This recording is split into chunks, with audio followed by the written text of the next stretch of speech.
बुद्धी आणि कलेचं महत्त्व आपल्याला आपला गणराया शिकवतो, तसाच शक्तीचा सदुपयोग करणे हे आपल्याला हनुमंत शिकवतो.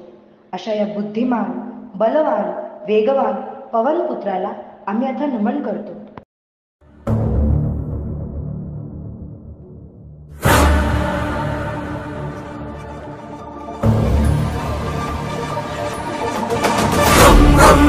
रक्तवर्णं दिनकरवदनं तीक्ष्णदंष्ट्राकराळं रं रं रं रम्यतेजं गिरिचलनकरं कीर्तिपञ्चादिवक्त्रं रं रं रं राजयोगं सकलशुभनिधिं सप्तवेदालवेद्यं रं रं रं राक्षसान्तं सकलदिशयशं रामदूतं नमामि खं खं खं खड्गहस्तं विषज्वरहरणं वेदवेदाङ्गदीपं खं खं खं खड्गरूपं त्रिभुवननिलयं देवतासुप्रकाशं खं खं खं कल्पवृक्षं मणिमयमकुटं मायमायास्वरूपं खं खं खं कालचक्रं सकलदिशयशं रामदूतं नमामि.